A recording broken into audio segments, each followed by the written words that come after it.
پاکستان میں اگلے سال فروری کے مہینے میں ہونے والے انتخابات کی تیاریوں کے سلسلے میں چیف الیکشن کمشنر سکندر سلطان راجہ کی نگراں وزیر اعظم انوار الحق سے ملاقات ہوئی۔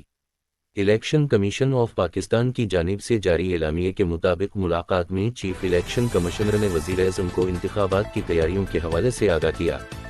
وزیر اعظم کو بتایا گیا کہ الیکشن کمیشن نے 8 فروری 2024 کے عام انتخابات کرانے کے لیے تمام ضروری تیاری کر لی ہے۔ پولنگ اسٹیشنز اور پولنگ سٹاف کی فہرستیں تیار کر لی گئی ہیں اور الیکشن مٹیریل کی پرنٹنگ کا کام بھی آخری مراحل میں ہے۔ نیز انتخابی فہرستوں پر اپڈیشن کا کام بھی تکمیل کے آخری مراحل میں ہے اور جلد ہی تمام اضلاع میں انتخابی فہرستیں پہنچا دی جائیں گی۔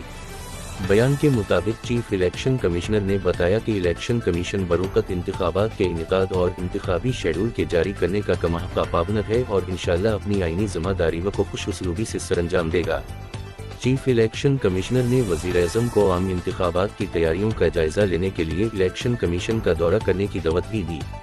نگران وزیر اعظم نے چیف الیکشن کمشنر کو یقین دہانی کرائی کہ عام انتخابات کے انعقاد کے لیے الیکشن کمیشن کے ساتھ بھرپور تعاون کیا جائے گا اور الیکشن کمیشن کو انتخابات کے لیے درکار فنڈز اور مطلوبہ سیکیورٹی کو یقینی بنایا جائے گا تاکہ الیکشن کمیشن آئین کے مطابق آزادانہ، منصفانہ اور غیر جانبدارانہ انتخابات کو یقینی بنا سکے۔ خیال رہے رواں مہینے کے شروع میں الیکشن کمیشن آف پاکستان نے سپریم کورٹ کے حکم پر صدر پاکستان سے مشاورت کے بعد ملک میں قومی اور صوبائی اسمبلیوں کے انتخابات کے لیے 8 فروری 2024 کی تاریخ کا اعلان کیا تھا۔ 2 نومبر کو الیکشن کمیشن کی جانب سے جاری کردہ بیان میں کہا گیا تھا کہ